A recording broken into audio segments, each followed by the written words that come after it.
కుమార్తె మేరాబు ఎంత పతనమైన స్థితిలో తన ఒక జీవితాన్ని భయంకరమైన పరిస్థితిలోకి వెళ్ళిపోవడానికి కారణమైన సౌలు కదా. దేవునికి స్తోత్రం. మొదటి సమయంలో 18వ అధ్యాయము 17వ వచనం చూద్దాం. సౌలు నా చేయి వాని మీద పడకూడదు, ఫిలిష్తీయుల చేయి వాని మీద పడునుగాక అనుకొని దావీదు నా పెద్ద కుమార్తె అయిన మేరాబును నీకు ఇద్దును, నీవు నా పట్ల యుద్ధశాలివై ఉండి యెహోవా యుద్ధములను జరిగింపవలెననెను. అందుకు దావీదు దేవునికి స్తోత్రం హల్లెలూయా, నేను చంపొద్దు. ఎందుకు చంపొద్దు? అసూయ వచ్చేసింది. ఏమొచ్చేసింది? దేవుడికి మహిమ కలుగును గాక. ఇక్కడ నిలిపి అందరి ముందల ఒకటే అడిగినంట. ఏంటి? దావీదుకు 10,000, నాకు మాత్రం ఎందుకు 1000? చూద్దాం హల్లెలూయా. మొదటి సమయంలో 18వ అధ్యాయం 9వ వచనం చూద్దాం. కాబట్టి నాటి నుండి సౌలు దావీదు మీద విషపు చూపు నిలిపెను. దేవునికి మహిమ కలుగును గాక. విషపు చూపు నిలిపినంతసేపట్లో ఏమైపోయిందంట? ఆ విషం ద్వారా ఏమొచ్చేసినాయి? 10వ వచనం చూద్దాం. ఆహ్వానించుకోండు, తన ఒక జీవితంలోనికి తానే ఆహ్వానించుకోండు. ఏమొచ్చేసి మరునాడు దేవుని యొద్ద నుండి దురాత్మ సౌలు మీదికి బలముగా వచ్చినందున అతడు ఇంటిలో ప్రవేశించుండగా దావీదు మునుపటిలాగున వీణ చేత పట్టుకొని వాయించెను.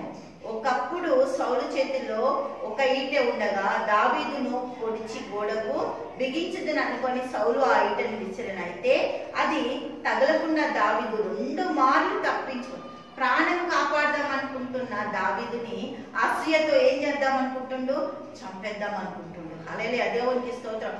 దావీదు చేతిలో వీణ ఉంది, సౌలు చేతిలో ఈట ఉంది.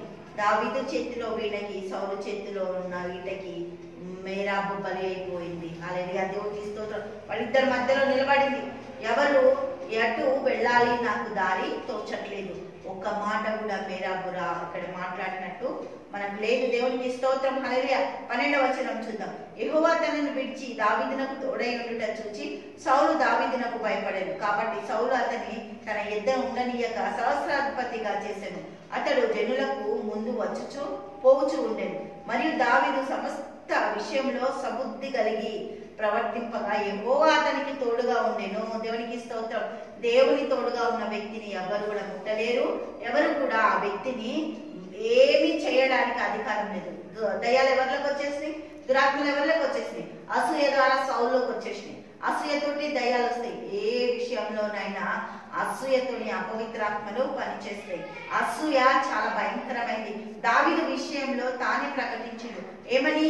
నా ఒక కుమార్తె అయిన మేరాబునిస్తాను, ఐశ్వర్యమిస్తాను, నేను స్వతంత్రునిగా నీ ఇంటి. మరి గెలిచిన తర్వాత మాట తప్పదు కదా. మాట తప్పని రాజుగా ఉండాల్సిన ఈ సౌలు, గణపరచాల్సిన సౌలు దావీదును చంపడానికి పరిగెత్తుతుండు. అది ఎక్కడ న్యాయము? ఎక్కడ సబబు అవుతుంది కదా. దేవుడికి మహిమ కలుగును గాక. అందుకే దేవుడి దగ్గర నుంచి అపవిత్రాత్మలు సౌలు మీద పనిచేస్తున్నాయి. దేవునికి మహిమ కలుగును గాక.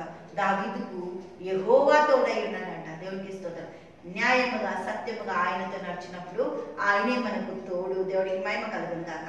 తండ్రి యేసయ్యానికి మా స్తోత్రాలు, గొప్పగా అద్భుతంగా ఆశ్చర్యకరంగా నీకే స్తుతులు స్తోత్రాలు చెల్లిస్తున్నాం తండ్రి. ప్రతి కుటుంబాన్ని దీవించండి, ఆశీర్వదించండి, దయచేయండి. ప్రతి ఒక్క కుటుంబంలోని దీవెనతో నింపండి. కుటుంబం అంతటినీ నీకు అప్పగిస్తూ ప్రార్థిస్తున్నాము తండ్రి. ఆమేన్, ఆమేన్.